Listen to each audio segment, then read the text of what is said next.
Hello again everyone, welcome back again di Bitcoin Update. So teman-teman semuanya, tadi malam kita udah update seputar altcoins. Yang di request itu adalah Wormhole dan Celestia, kemudian XRP, and someone asking about RNDR. Nanti mungkin saya coba untuk cek ya. Dan ya mungkin ada beberapa altcoins lainnya yang akan saya coba untuk review juga pada malam hari ini, but after Bitcoin Update of course. So teman-teman sekalian, how's Bitcoin ya? Kemarin Bitcoin udah turun, lowestnya itu sampai $64.000, and then dia nge-spike balik naik lagi ke atas, bertahan tepat di atas area support resistance-nya, which is 64.750, atau kita bisa pembulatan di $65.000 ya. Jadi sebenarnya ya around dua area itu menurut saya adalah area yang sangat-sangat penting lah untuk Bitcoin harus pertahankan. Wait ya, mungkin saya coba untuk adjust. Gak usah deh ya, saya pakai 4750 aja karena lebih kurang kita tahu ya di range area ini adalah range area supportnya gitu loh. Jadi kita ngomong the whole area, bukan cuma sekedar satu level atau satu titik aja gitu teman-teman sekalian. Nah, per progress saat ini kita ngelihat Bitcoin ya sebetulnya seperti melakukan liquidity sweep ya terhadap level $65.000. Jadi dia ngambil low point itu, di fake out sampai ke bawah, and then dia balik close di atasnya teman-teman sekalian. Nah, nanti detailnya kayak gimana saya coba untuk breakdown ya, terutama untuk time frame kecilnya supaya teman-teman punya gambaran apa yang terjadi kemarin dan sekiranya informasi apa yang kita bisa dapatkan saat ini untuk kita mengetahui kira-kira next movement untuk Bitcoin seperti apa ya. Nanti akan saya coba untuk breakdown. But before that, izinkan saya review sedikit teman-teman. Kalau hari ini ya, mau remind kalau hari ini adalah holiday, bank holiday buat US, namanya Juneteenth. Nah, jadi mungkin sesi New York malam hari ini kayak 20.30 ya, mungkin nggak akan ada activity yang kayak lebay, yang kayak biasa gitu ya. Jadi kita bakal ngeliat market bakal cenderung konsolidasi, back and forth, and bla bla bla ya, more or less-nya kayak gitu. Meanwhile, kalau untuk ETF masih ya teman-teman, secara tren ETF spot dalam beberapa hari terakhir, ini kita bisa bilang sebenarnya part of the pullback mungkin ya, atau teman-teman sekalian bisa dibilang ini adalah bagian dari mereka yang mencoba untuk adjusting portofolio mereka. Jadi once mereka tahu ya kalau ternyata FOMC nggak jadi atau mempertimbangkan ya untuk mengurungkan niat mereka memangkas suku bunga lebih dari satu kali pada tahun ini, ya otomatis kekecewaannya meningkat gitu loh. Jadi ya bisa dibilang pastinya akan ada klien-klien yang menarik ya spot ETF mereka gitu loh. Ya, tapi nggak semua lah kalau kita lihat teman-teman. Karena kalau semua ya ini harusnya dari $14,8 miliar udah drop parah gitu loh. Bisa jadi nggak 14,8 tapi mungkin udah 13 miliar kali sekarang teman-teman sekalian. Kita kembali lagi ke fase angka di mana di kisaran bulan Mei pada saat itu. Saya ingat banget karena ada beberapa kali saya update ke teman-teman juga. Dan kita ngelihat progresnya gitu loh. Waktu itu sekitar pertengahan April, akhir April kurang lebihnya, itu ETF turun sampai $11,8 miliar ya. 11,8 B berarti billion. Sekarang ini dalam million ya. Jadi ini 886 juta. Oke, kalau 1000 ya berarti hitungannya adalah $1 miliar ya. Nah itu sempat turun sampai 11,8an lebih kurangnya. Habis itu melesat ya sampai kemarin di akhir bulan Mei kali ya, itu mulai memasuki angka 14 miliaran, and then spike lagi di awal bulan Juni, karena kita ngelihat di bulan Juni awal tuh sempet ya ada satu kali dia naik sampai $800 jutaan guys dalam satu hari aja, dan itu overly bullish di mana-mana. Jadi nanjak sampai akhirnya nembus $15 miliar. Nah cuman karena tren 4 hari terakhir, kemudian minggu lalu juga kita ngelihat waktu sebelum FOMC ada orang yang bukan orang lah ya, kalau kita ngeliat BlackRock, kalian perhatikan ya, mulai 6 juta, 0, 15 juta, 18 juta, 1,5 juta, 0 ya. Sementara yang lainnya outflow. Berarti memang orang ini lebih cenderung untuk mencoba melakukan adjustment lah atas portofolio mereka di spot ETF. After mungkin informasi FOMC yang mereka dapatkan. Jadi tren carry seninya cenderung turun. Tapi apakah ini turun yang sehat? Ya saya rasa demikian teman-teman. Karena overall inflow-nya tetap $14,8 billion ya. Dan ini berarti posisi ya kita bisa bilang ETF masih hot gitu loh. Belum ada sign sama sekali kalau dari segi demand mungkin melemah atau gimana gitu ya. Karena kalau kalian lihat nih Bitcoin Spot ETF total cumulative flow ya, terus nanjak tuh. nanjak terus nih, bener ya, waktu sekitaran Mei pertengahan tuh 11,6 miliar dolar. Habis itu dia naik, nge-spike awal Juni sampai kisaran 15,6 miliar dolar. Nah sekarang lagi koreksi. Ya sama halnya kayak chart lah ya, kalau kita lihat ketika dia mau create higher high, trennya lagi bullish ya pasti ada koreksinya juga gitu loh. Dan technically this is what happened ya right now. Kita dalam posisi dalam keadaan koreksi. Ya Grayscale balik lagi, outflow-nya lebih banyak daripada inflow-nya ya, tapi inflow 2 kali ini ya saya rasa cukup memberikan sebuah keyakinan ya di pasar bahwa well maybe ya they're wrong and they start to buying again on the Grayscale punya klien gitu. Dan klien-kliennya mungkin ya ada yang berpindah ya kan ke beberapa beberapa istilahnya perusahaan-perusahaan firm-firm lain yang menawarkan spot ETF juga. Ya, but overall-nya gitu sih teman-teman. Ini kebetulan tekanan jual pada Bitcoin saya rasa selain diakibatkan oleh outflow ETF juga ya, di satu sisi kita juga tahu bahwa para miners di sini dalam keadaan kapitulasi ya, dimana mereka bisa dibilang keuntungannya tuh cuman, bahkan bisa dibilang nggak ada keuntungan malah ya, kayak tipis-tipis menyerempet ke rugi karena mereka cuma bisa buat bayar operasional doang dari hasil yang mereka mining yang mereka dapatkan. Jadi sementara waktu ya saya pikir belum ada sign sama sekali untuk market bisa totally rebound kalau dari segi fundamentalnya, unless teman-teman spot ETF untuk Ethereum ya. Ini lain ceritanya karena Ethereum seketika dapat reaction yang cukup positif dan kita bisa lihat teman-teman Bitcoin dominance ya finally berhasil mengalami rejection after kemarin nge-spike mungkin buat ngebersihin leverage doang. Habis itu sekarang kalau kita lihat Bitcoin dominance turun dan yang mendominasi adalah Ethereum-nya. Nah nanti timbul pertanyaan, ini kalau Ethereum dominance-nya naik berarti altcoins-nya bakalan naik dong ya. Mungkin ini adalah step awal teman-teman sekalian ya. In the end Bitcoin dominance dan Ethereum dominance itu mirip-mirip ya, dimana kalau Ethereum dominance ya biasanya antara Bitcoinnya yang turun atau altcoins-nya yang lain selain dari ekosistem Ethereum yang turun gitu loh. Makanya teman-teman bisa cek sebenarnya ada yang namanya others dominance ya. Jadi crypto total market cap ya excluding top 10 ya, top 10 adalah the biggest-nya. Dan kita bisa lihat teman-teman sekalian ya, so far sih di saat Ethereum dominance-nya nanjak ini naiknya cuma tipis doang gitu loh. Jadi ya bisa dibilang nggak terlalu yang bagaimana banget gitu kan. Tapi ya tetap kita boleh considering kalau misalkan memang udah mulai Ethereum yang lebih mendominasi ya, very likely atau hopefully soon altcoins ya bisa kebagian money flow juga gitu. Karena at least sudah ninggalin Bitcoin dan swap ke altcoins yang seperti Ethereum kemudian di bawah-bawahnya teman-teman sekalian. Nah, Bitcoin kalau on the perspective daily, intinya saya marking di sini adalah area of imbalance-nya ya. Di sini kita dapat reaction gitu. Ya mungkin saya boleh coba untuk clear out dulu.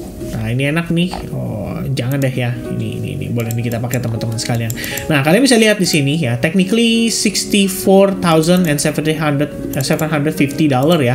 Itu merupakan area support daripada si Bitcoin ya. Dan kalau kita perhatikan di sini teman-teman sekalian, posisinya more or less ya, this is gonna be the mark ya buat area support resistance-nya. Lalu sekali lagi teman-teman perhatikan di sini ada satu penguatan impulse ya, meninggalkan fair value gap atau imbalance. Nah, sebenarnya kemarin reaksi kita dari situ. Tuh, begitu jemput reaction dia mantul teman-teman sekalian ya. At least 50% dari imbalance habis itu langsung dapat liquidity, kepantulah si harganya berusaha untuk closing di atas 64.750 atau $65.000. Well, overall-nya ya yang saya percaya teman-teman ya, overall-nya kalian lihat dari sini ya, saya ngeliat ini tetap as a wave 1, as a wave 2, possible wave 3 dan ini possible wave 4 ya. Dan kenapa saya pakai line chart teman-teman? Karena sebenarnya kan kalau kita pakai candlestick itu ada buntutnya nih. Nah, permasalahannya di buntutnya itu aja sih.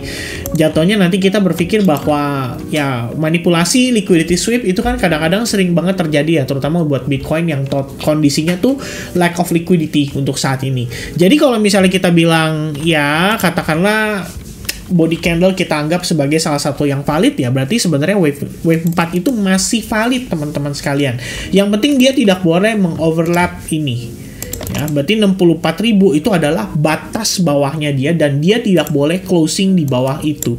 Kalau dia sampai closing di bawah itu, oke, berarti ini ada yang namanya invalidasi teman-teman atas Elliott Wave Count yang saya buat ini. Dimana ekspektasi kita adalah melihat Bitcoin meneruskan rally-nya dan all of this adalah part of the pullback dimana dia membentuk yang namanya ABC Corrective Wave Pattern. Ya, lebih kurangnya seperti ini teman-teman. ketutup lagi. Oke, sebentar ya. 1 A, B, and then C wave-nya di sini kali ya. Nah, tuh. Ya, more or less ya teman-teman. Itu gambaran sementara.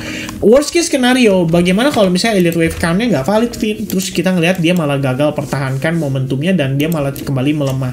Oke, maka teman-teman sekalian, ada satu patokan support resistance yang kita bisa perhatikan, which is sebenarnya di sini. Ya, kita bisa pakai begini, or begini, ya, which is kalau kita ngambil bawahnya teman-teman sekalian, maka level yang kita perlu anticipate adalah this order block. Oke, order block itu kita bisa marking seperti ini. Dan kalau kalian lihat levelnya ada di mana? More or less $62.000 ya, 62.000 sampai $63.000. Potensi pelemahan sejauh itu. Karena kalau kita lihat overall-nya ya balik lagi, semua pergerakan pada Bitcoin sejauh ini itu hanya sebatas konsolidasi aja. Kalau saya boleh marking ya, ini box kayak gini, ini sebenarnya kotak doang teman-teman ya. Kita cuma konsolidasi di tengah-tengahnya doang. Nggak naik, nggak turun, cuman ada internal movement lah kalau kita bilang ya, pergerakan di dalam internalnya itu ada ya, jadi bisa dibilang ada secondary trend lah yang bermain di dalamnya. Dan biar gimana pun Bitcoin overall kalau kita zoom out at least di perspektif weekly, kalian bisa lihat bahwa all of this still bullish gitu. Jadi kalau misalkan apakah sebenarnya kita udah masuk ke bear market? Bukan bear market sih. Mungkin altcoinnya iya bear market gitu. Tapi untuk Bitcoin, this is not bear market at all. Ya, technically kita masih di bullish trend. Momentumnya juga masih ada, cuma kita konsolidasi aja. Saya nggak tahu kenapa para whales-nya ini stalling gitu ya, menunda, atau mungkin memang biasa kalau kita lihat trend market sendiri di bulan Juni, Juli, Agustus tuh summer ya, biasanya cenderung memang nggak terlalu high volatile ya. Mungkin itu bisa jadi salah satu faktornya gitu teman-teman.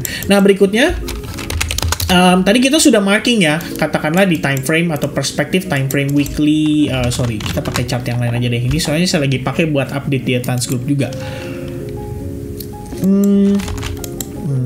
Not this one. Oke, probably kita pakai chartin lagi. Nah, teman-teman, jadi gini.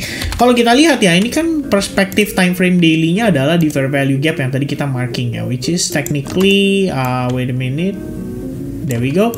Kita bawa ke sini ya. Technically ini adalah fair value gap atau imbalance yang berusaha di-fill sama Bitcoin, dan after dia testing ke level itu, teman-teman perhatikan dengan saksama apa yang terjadi pada time frame 4 jam, terdapat bullish engulfing. Ya, that bullish engulfing itu bisa ngasih sign bahwa we have strong reaction di range area tersebut.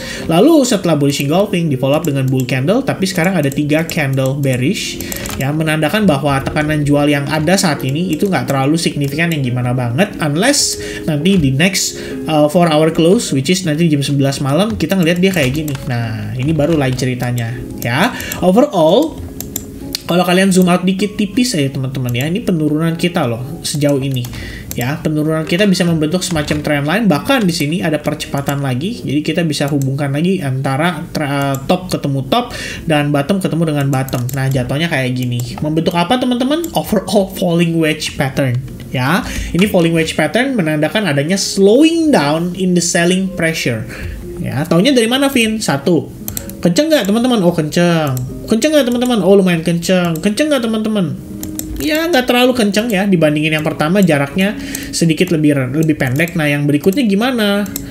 Ya, sama teman-teman ya, sudah lebih pendek lagi. Jadi ibaratnya kalau sebelumnya kalian mau gambarkan trend line ya, mungkin trend line-nya tadinya kayak gini teman-teman.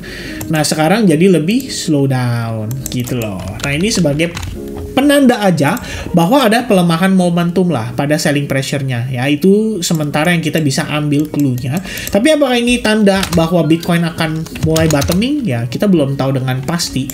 Kalau buat saya tidak mau terlalu berspekulasi. Buat saya satu teman-teman yang saya perhatikan adalah what if this is a liquidity sweep ya. Kalau ini liquidity sweep, maka tanda kutipnya, saya butuh Bitcoin mengambil high point ini atau supply level ini. Ya, saya bakal marking kayak gini kali. Nah, teman-teman sekalian, ya, that's the supply zone yang harus diambil, harus di breakout. Ini sama prosesnya seperti ini. Kalau kita lihat previously, this is the supply, ya, dan rejection-nya dari supply, teman-teman sekalian, ya, which is dia creating yang namanya lower low, ya, ini lower low. kita bilang mini break ke bawah, kita bawa ke samping. Nah, lebih kurangnya kayak gini teman-teman ya. Pasti paham lah ya lebih kurangnya. That's a break. Dia create lower low and then slightly lower low, but then dia langsung reverse ya. Kalau 15 menit struktur kecil kayak minernya ya, kita bisa lihat di sini bahwa all of this process bisa dibilang sebagai part of liquidity sweep juga. Kayak gini. Lalu kalian marking seperti ini dan kita bisa dapatkan proses market structure shift atas previous high point. Lalu dia juga technically udah berhasil ngambil high point yang di sini. Nah, terus dia create high point lagi yang baru. Nah, di sini artinya kita bisa ambil this low level atau demand di situ sebagai penanda ya, bahwa selama Bitcoin bertahan di sini, maka Bitcoin bisa punya peluang untuk kembali menguat. Ya, kayak gini teman-teman ya. But remember clue-nya, before kita ngelihat reversal, yang pertama Bitcoin harus ngambil supply zone pada time frame 1 jam ini. Ya, ini yang pertama. Kedua teman-teman, kalau kita pengen lihat dia totally reversal tanpa ada keraguan sama sekali, maka yang kita butuhkan Bitcoin harus mengambil overall falling wedge ini dan memflip area supply yang sebelumnya. Udah, gitu aja teman-teman sekalian ya. For now, perhatikan falling wedge-nya. Can we see ya breakout di sana? Ya mudah-mudahan demikian. Kalau kita ngelihat dari perspektif time frame 4 jam sih udah ada beberapa sign ya. Kayak misalkan di sini kalian lihat ini creating yang namanya divergence. Ya kan? RSI-nya dia udah bikin divergence. Kemudian kalau kita munculin lagi stochastic mungkin saya nggak pakai. Kita coba munculin lagi di sini MACD. Well, MACD juga sama divergence ya. Histogramnya creating higher low. Kemudian di sisi RSI-nya atau ini kalau kita bilang indeksnya ya teman-teman ya, harusnya dia pakai inputnya tuh dalam bentuk osilatornya berupa MA dan satunya harusnya kalau nggak salah RSI ya.